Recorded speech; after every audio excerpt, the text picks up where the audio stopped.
going on, everybody? I'm your host Sean with Paper Planes, and welcome to my Dark Souls 2 Ultimate Walkthrough Guide, episode number 6. Last episode I finished a little bit hastily. I was just kind of excited with how well the boss fight went, and I finished off the episode a little bit too soon, so we're going to go back and claim a few items and also go into detail on some things that we picked up that I forgot to mention. So first of all, we picked up this ring here from the boss fight, and it's the Ring of Blades, and we'll go ahead and read about it. The Ring of Blades is modeled after the Mad Knight of Alkin's weapon of choice. It increases physical attack. This is an item that I'm definitely going to equip because we're going to start using our sword a little bit more frequently than we have been. So that's something that I'm going to pay attention to. Okay, so we'll go ahead and back out of that. And now we're going to travel. We're going to go back to the Forest of Fallen Giants, and first off I want to start off at the Cardinal Tower. Alright, so the key item that I want to get is basically the Dragonslayer armor set, and that's going to be located right where we did our boss fight. There's a little area there that it's easy to skip and forget about. Especially if you haven't done it before, you'll pretty much not notice it. So I'm going to make sure to point that out to you.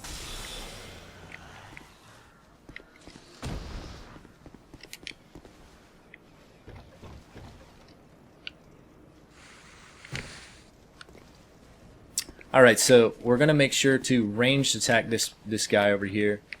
We don't want to draw those enemies out behind us, so don't move too far back. So go ahead and use our binoculars. I always want to call them goggles. I don't know why. Alright, you can see our spells are much more powerful at this point, so we don't need to hit him as many times as we used to. Now you can walk out here, you won't be attacked, so don't move to the left or else you'll aggro those guys. We're going to go through this door here. We've got one guy waiting for us at the top. We can fight him without worrying about drawing the other guy. Move up a little bit further. Now his buddy up top will come out of hiding once we actually get closer to him.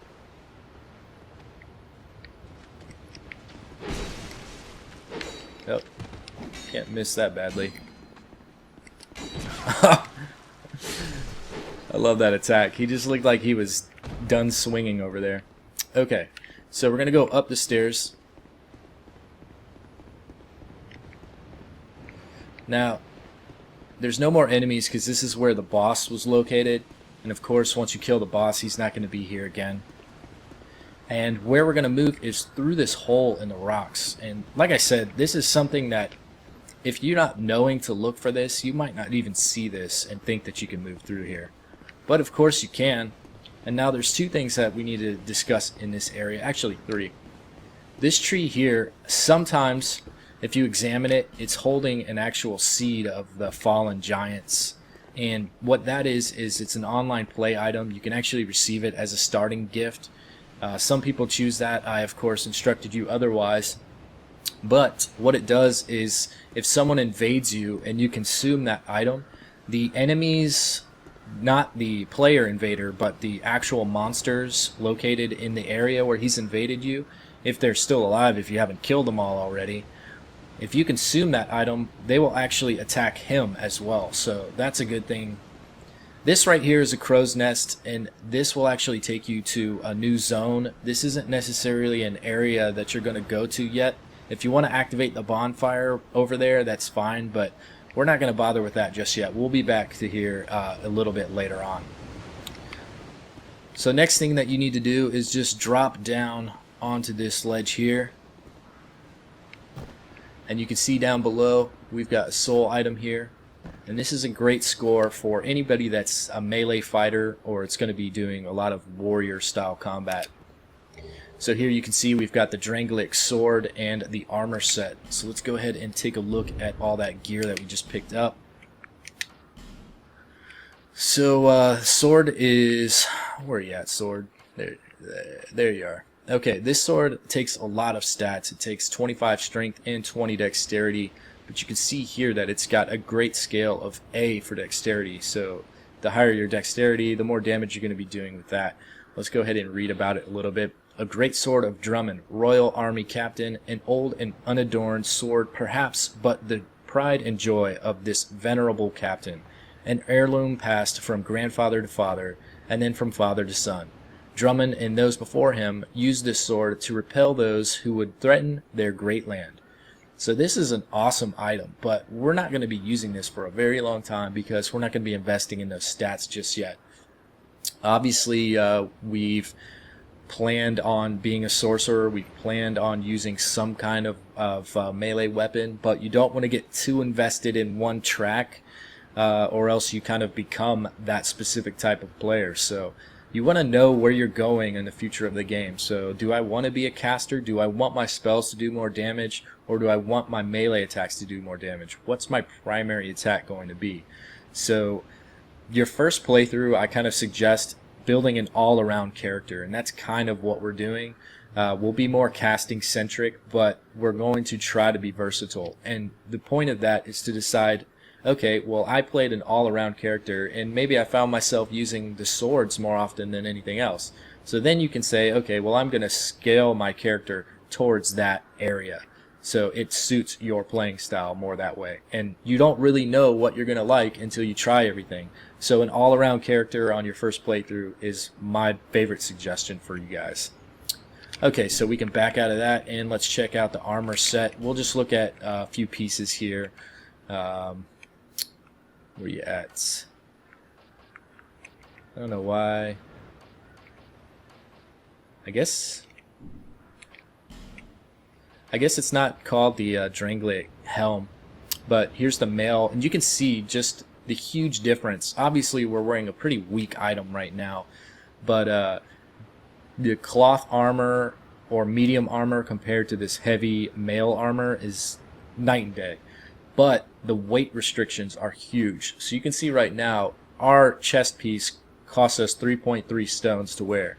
But if we switched it out, it would increase 14.5 stones. So it weighs 17.8 stones just for one piece. And that puts our weight encumbrance at 71.6%. We're going to be pretty slow, not going to react the way that we want to. You can only afford to do that if you have a lot of armor and don't mind taking hits. So it's kind of one of those trade-offs. You either want to be a heavy armor player and you're going to be walking around with a shield and moving pretty slow and taking hits and dishing out big damage, or you're going to be an agile player. You're going to fight smart, and it's just a different type of play style. So play whichever way you like to play. Alright, so we got that stuff, and that's all I wanted to address in these areas that we've already been to. So I'm going to... let's go equip a homeward bone, actually, because I don't have that in my belt for some reason. And now we're going to use a homeward bone to go back to a bonfire, because now we're going to Heide's Tower of Flame for our next section. We can put that stuff behind us. Alright, so of course we're going to travel to Majula.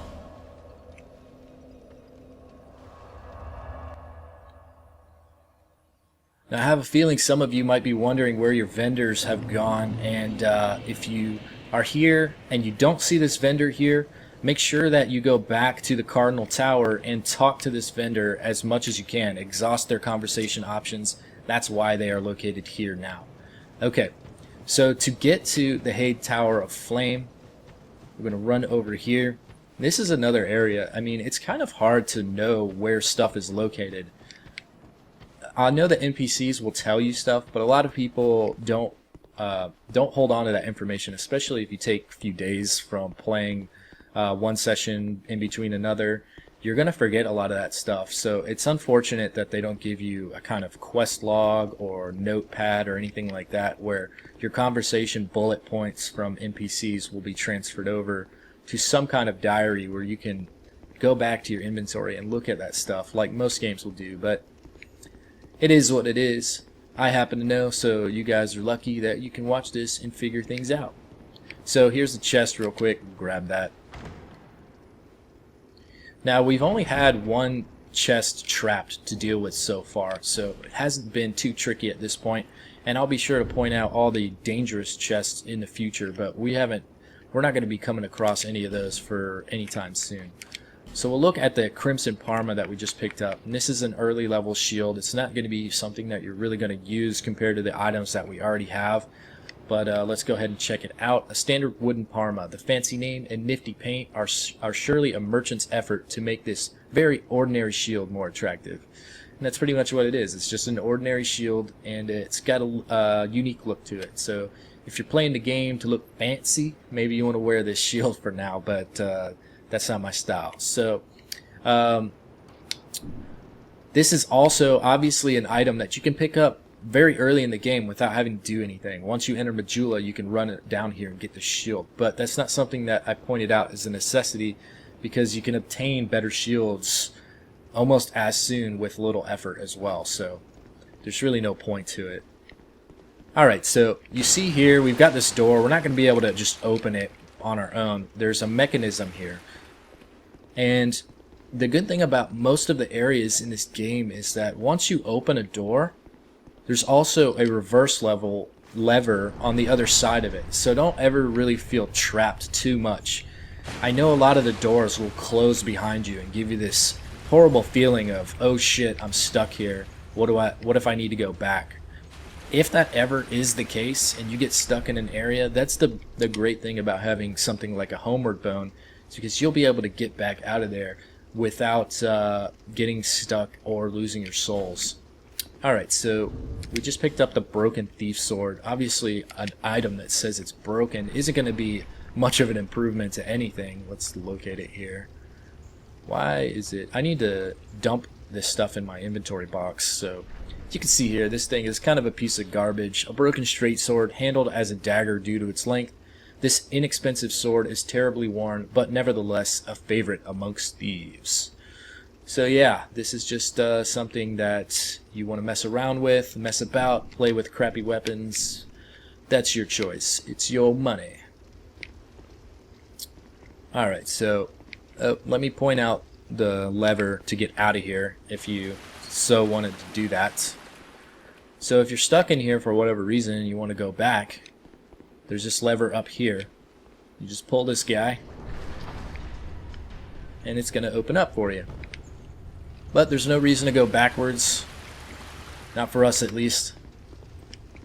And also we've got the fast travel thing with the bonfires, so you don't really have to be too afraid about stuff like that. Alright, so here we're at our first appearance at Heide's Tower of Flame, and this big looking knight guy in front of us is pretty scary probably for any of you first timers. But what we're going to do is run right by him down the stairway to the right, and you can see that bonfire off in the distance, and we'll take a look at it. It's glowing in the center of our screen magnificently. Alright, so all we're going to do is run right by this guy and tap that bonfire and then rest at it. So don't play about. Go ahead and tap the bonfire.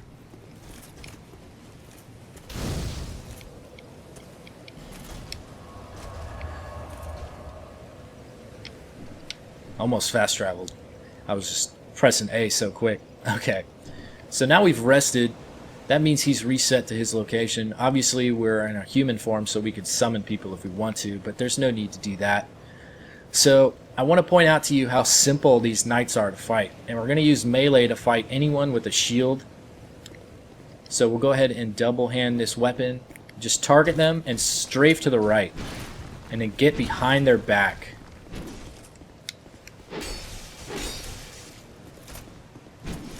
You want to stand a little bit further away from their back. You don't want to be glued to their backside, because that third swing, and maybe the first or second, is going to have kind of like a whip tail effect, where they're going to swing and you'll feel like you're behind them enough, but their sword comes almost like a 270-degree swing. It's not a full circle, but if you're on the left side of their body to the back and they're swinging with the right hand, it's going to come around and whip you. So you need to be careful about that. They're still not very dangerous at all.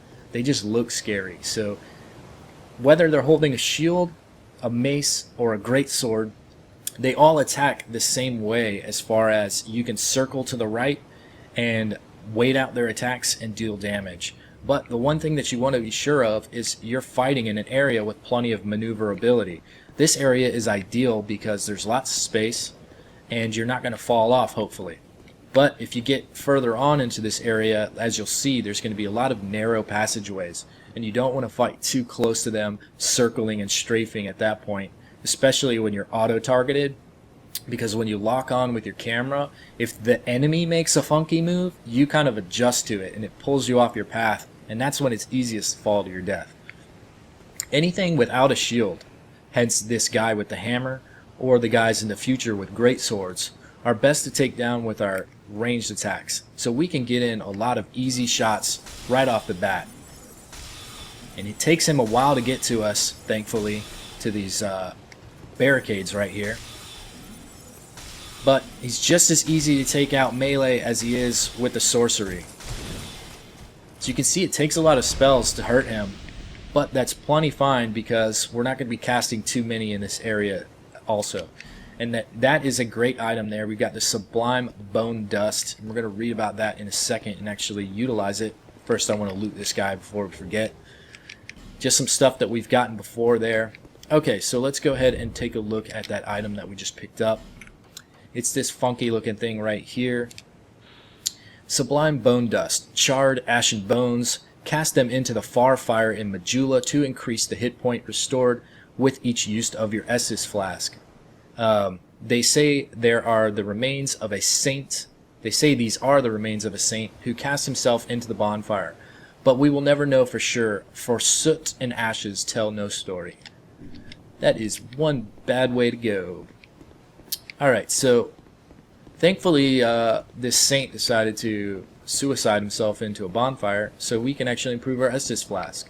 Now if you read it or listen to what I was saying, we have to actually go to the bonfire in Majula. So before we go continue on in this episode, we want to improve our Estus flask because that is pretty much our main source of healing. And the more effective that is, the more safe we are. So that is definitely something that I want you guys to take care of as soon as possible. And you're going to do it at the bonfire. You're not going to talk to the Emerald Herald.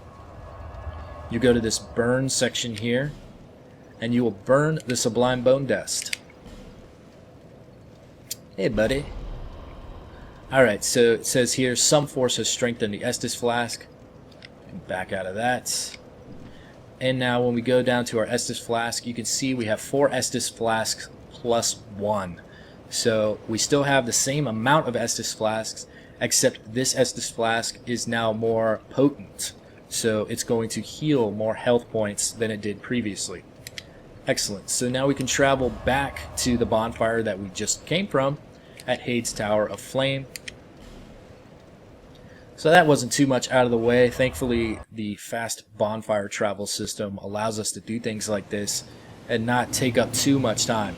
But the only thing is, we're going to have to deal with that enemy again. Just him, not his buddy with the hammer. You can see how simple this is. Occasionally they do a 4-strike attack. You can see that whip there. And the only reason I took that damage is because I wanted to get a little bit greedy and try to kill him in the first combo session, but I ran out of stamina, and that's just something that's going to happen. You have to know about how many swings you're going to take in order to kill an opponent. And you could see there that we got close enough, but if I was able to back out in time instead of try to swing a 5th time, that would have been perfectly fine. So here we've got a shield guy, and he doesn't really want to come off of his perch. He's guarding a specific area there, and the key to this is just range him a little bit and get him to engage. You want him to move just a little bit forward because he's so close to that switch, and this ledge is just pretty much death. Come on, buddy. Now once they start in their swing motion, that's when you can do some extra damage to them. As long as he's not holding his shield up, see there you're not going to do much damage. But when his shield is down, if you can provoke him to drop his shield, that's when you can actually get in lots of hits. Alright. Wasn't quite sure if that animation was leading into a stab, jab, or if he was actually dead there, so I fired an extra bullet. Alright, now this lever right here, you can see off in the distance, there is a platform area, and that is for one of the boss fights in this zone. And if you want to bring up this lever here, it's going to bring up some extra flooring, so you have more maneuverability during that boss fight. So we're just going to pull this lever, and you can see it happen in the distance. This one, it's pretty obvious what this lever does if you're still paying attention after you pull it. But the next lever you pull, you might not see it, you can hear what's happening, and it's actually repeating the same effect, but to another outer layer right there. So it makes that boss fight platform much more substantial than it otherwise would be. Alright, so you can see here there's just so many bloodstains in this area, and this is because people end up fighting these knights on this pathway here, and that's just not something that I'm going to recommend. So we pointed out many times what the binoculars can do, so let's go ahead and utilize that. And that is a guy holding a great sword, so you can see he's never going to shield up, and he's just going to take hits until he's down. Ran out of stamina, and that's what happens when the binoculars actually close away. We'll go ahead and loot this item while these guys are coming after us. Lloyd's Talisman, I'll point that out soon. See, they're still holding their shields up, so we're not going to be able to really do anything to them effectively. And what I'm going to do is I'm going to bait them all the way down here.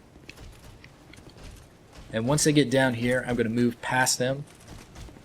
And usually when you move past them, it's going to separate them quite a bit. And it'll help you deal with them when they actually catch back up to you. So we'll start over here, and then we're going to make a loop.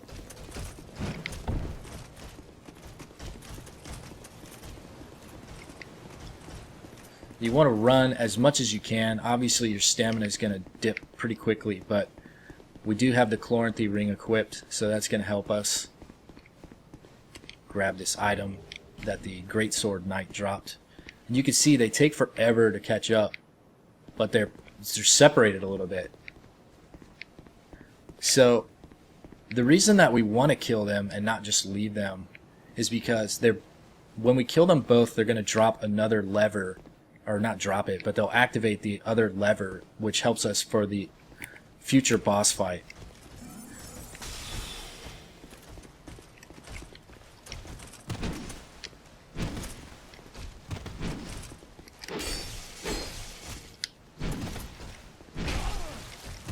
That was bad.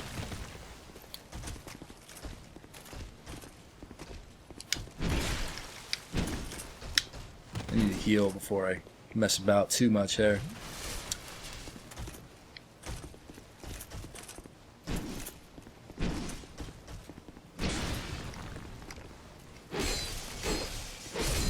Alright.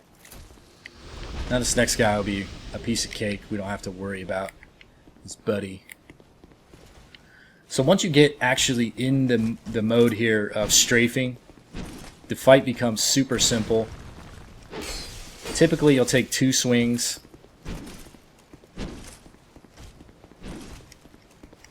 Well, if you miss,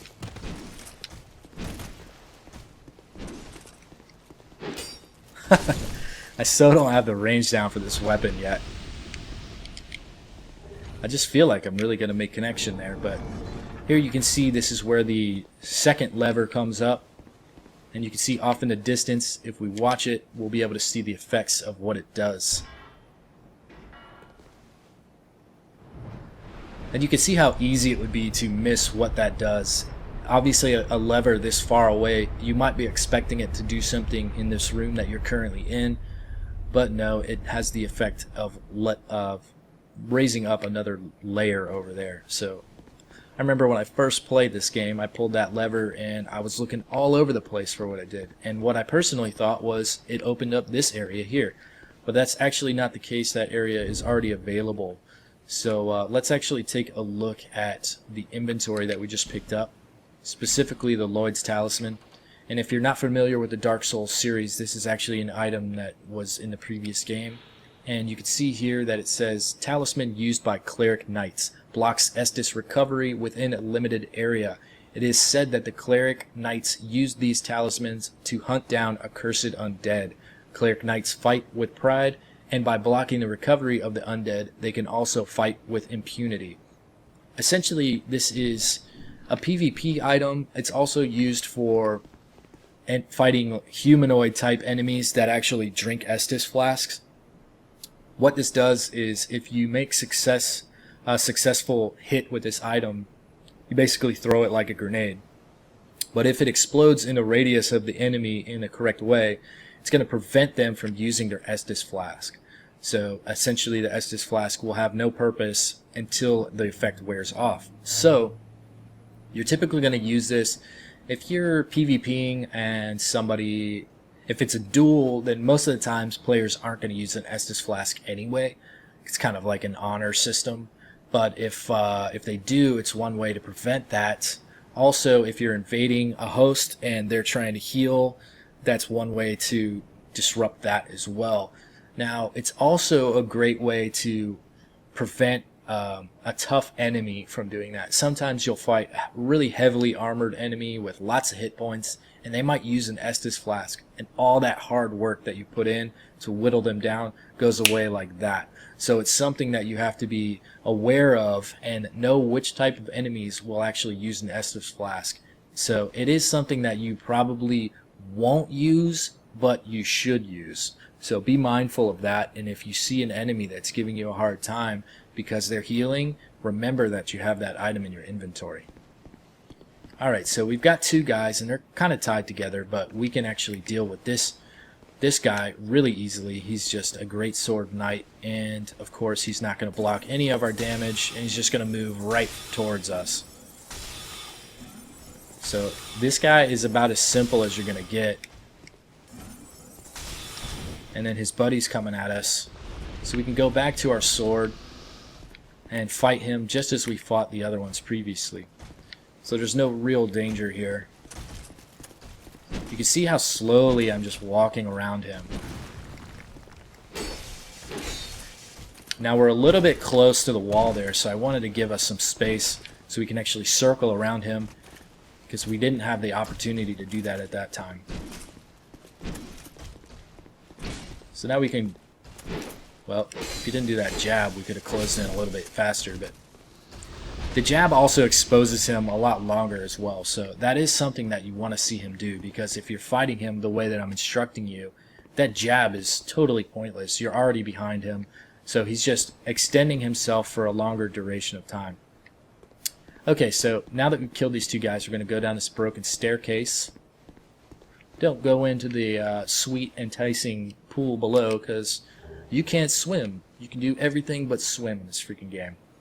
So we picked up a divine blessing. That's something that we've gotten before, so I'm not going to go over that. And got a few more things to do here. One more easy guy to deal with, and he's going to drop a lever as well. Now his back is facing you, so you could do some soul arrows and start off with some damage, but there's really no need to do that. You've seen how easily we can deal with these guys. So if you're just an all-out melee fighter, then you know right off the bat, this is an exact type of enemy that you want to fight. Very harmless, especially if you're wearing a lot of armor. Because the hits that, if they do land a hit on you, it's not going to deal much damage compared to how badly it hurts us. So here's the lever, and it's going to drop this drawbridge here.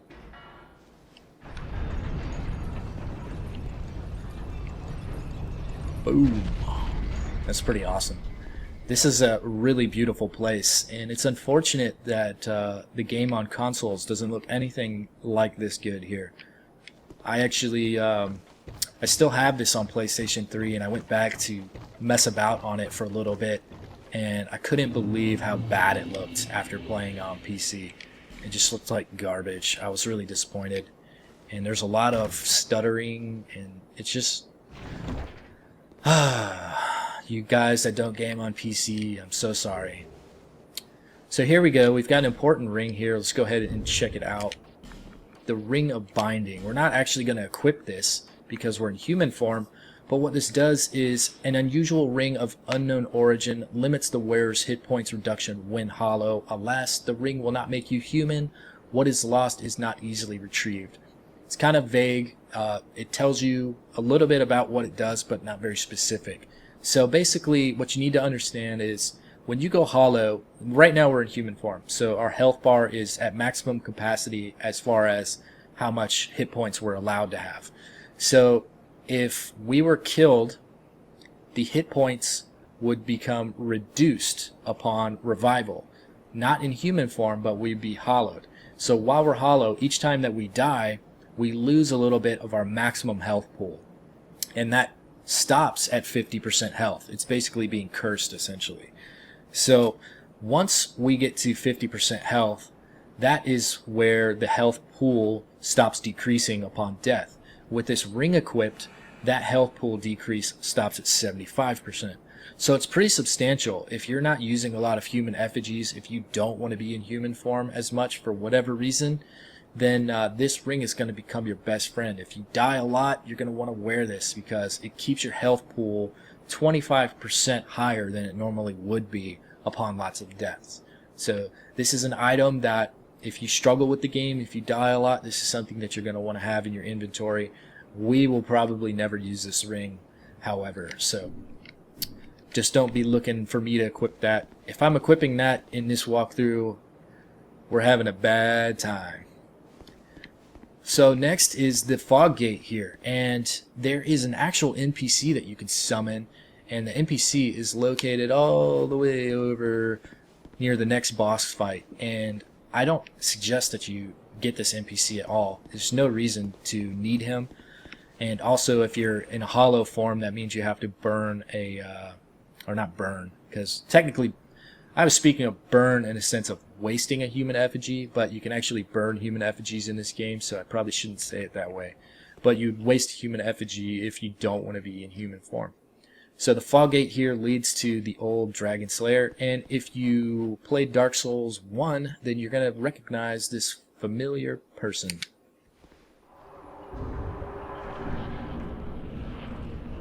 So right off the bat, I want to switch to this shield. And all we're going to do is circle with our shield up. It's as easy as this, the whole fight. Well, that was a pretty terrible way to show you.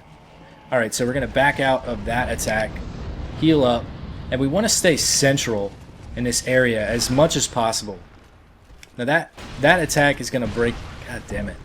I need to get away from this guy. Once I start saying something's easy, I always screw it up. I promise you, this is super freaking easy. Alright, we're going to do good now.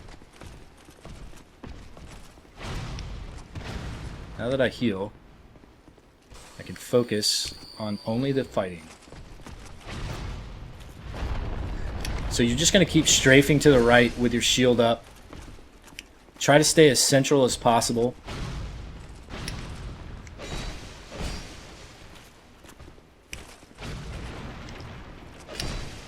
So you can see he's getting us over to that corner there, so we want to back up.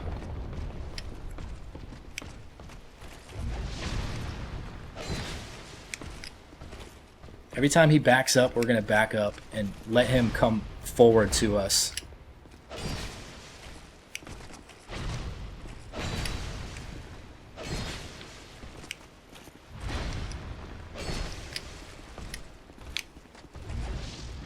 I should have rolled there. That's okay though. I want to back up a little bit. We're kind of getting backed into that corner again.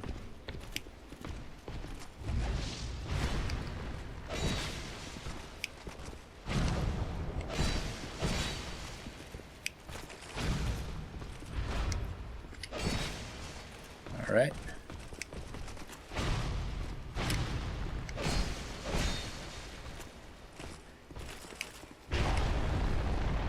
Got a little bit of damage there. That's okay though. Just when you think things are going smooth.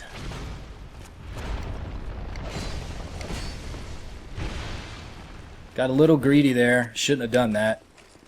We can go ahead and finish this off though. So it's pretty simple, as you can see there. Obviously when I entered the area I made it a little bit more difficult on myself by not being as focused as I should have. But all you really need to do is hold your shield, strafe circle to the right, keep him as central to the area as possible, and you can see I'm not very suited for the melee type portion of this game yet with how we built our character, but it was still super easy.